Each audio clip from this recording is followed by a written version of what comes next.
चलो चाय बनाते हैं। इस इलेक्ट्रिकल केटल में तो पहले से ही पानी है, इसे हम गर्म कर देते हैं। आप भी चाय बनाने के लिए सबसे पहले पानी को गर्म करते होंगे। इस केटल में पानी तो उबलने लगा, बस इसमें चाय की पत्ती और शक्कर डाल दें तो चाय तैयार हो जाएगी। आप भी शायद इसी प्रकार ही चाय बनाते होंगे। कभी आपने सोचा है कि इस चाय बनाने में क्या फिजिक्स छुपा है?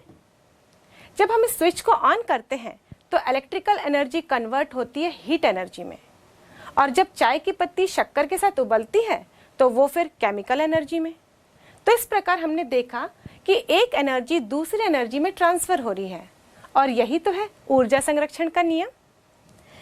यदि अब इस चाय को मैं इस कप में डालूं और कुछ देर के लिए इस चाय को मैं इस वातावरण में छोड़ दूं, तो क्या होता है? थोड़ी देर बाद यही चाय अपने आप ही ठंडी हो जाती है। वो ऐसा इसलिए क्योंकि इस उच्च ताप वाले चाय से ऊष्मा निकल के इस निम्न ताप वाले वातावरण में चली जाती है। और ये क्या है? ये ऊष्मागतिकी के तो कॉन्सेप्ट है, यानी कि चाय बनाने से लेकर चाय के ठंडी होने तक पूरे में फिजिक्स छुपा है।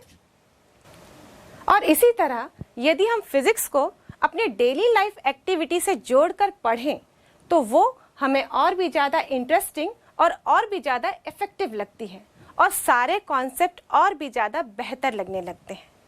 पर फिर भी जब परीक्षा की बारी आती है तो उसका नाम सुनते ही हमको डर लगता है। पर परीक्षा से डरने की कोई बात नहीं है। कुछ बातों को हम ध्यान में रखकर परीक्षा में अच्छा स्कोर कर सकते हैं। सबसे पहले तो एग्जाम हॉल में प्रश्न पत्र को अच्छे से पढ़ें। जितना पूछा जा रहा हो केवल उतना ही आंसर दें। जनरली जो 1 नंबर के प्रश्न होते हैं वो किसी टॉपिक की परिभाषा, फॉर्मूला, यूनिट्स या डायमेंशनल फॉर्मूला पर आधारित होते हैं, तो इन्हें अच्छे से याद करें। और जो 2 नंबर के प्रश्न होते हैं वो कॉन्सेप्चुअल होते हैं, जो किसी सिद्धांत या फॉर्मूले पर आधारित होते हैं। तो सबसे पहले उस सिद्धांत या उस फॉर्मूले का उल्लेख करते हुए आंसर लिखें। और जो दीर्घ उत्तरीय प्रश्न होते हैं वो जनरली 2 से 3 भागों में बटे हुए होते हैं, तो प्रत्येक भाग का आंसर करते हुए आप पैराग्राफ चेंज कर लिखें, और जहां जरूरत हो वहां पर अंडरलाइन करें। और कुछ महत्वपूर्ण बातों को हाईलाइट करने के लिए आप ब्लैक पेन का भी इस्तेमाल कर सकते हैं, पर याद रहे रेड और ग्रीन पेन कभी ना यूज करें। डायग्राम को जब भी प्रैक्टिस करें तो लेवल करते हुए प्रैक्टिस करें, ताकि एग्जाम में डायग्राम सुंदर और स्पष्ट हो।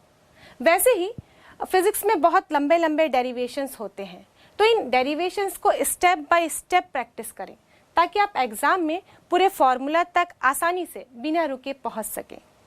और इलेक्ट्रिसिटी और लाइट्स के कुछ टॉपिक्स ऐसे होते हैं जिसमें सर्किट डायग्राम और रे डायग्राम बनाना होता है, जिनमें कि एरोस का बहुत ही इंपॉर्टेंस होता है।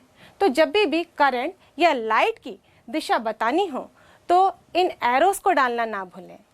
एग्जाम में न्यूमेरिकल्स भी आते हैं, तो टॉपिक से जुड़े हुए न्यूमेरिकल्स को भी साथ साथ सॉल्व करते जाएं, ताकि आप एग्जाम में अच्छा स्कोर कर सकें।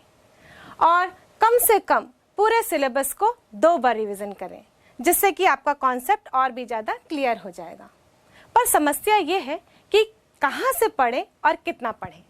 तो इसके लिए SCERT छत्तीसगढ़ ने बनाया है पूरे सिलेबस का वीडियो, जहाँ पर कॉन्सेप्ट को अच्छी तरीके से समझने के लिए है ढेर सारे एनिमेशंस, जिससे कि आप अपनी थ्योरीज को डेली लाइफ से जोड़ सकेंगे, थ्योरीज को डेली लाइफ एक्टिविटी में अप्लाई कर सकेंगे।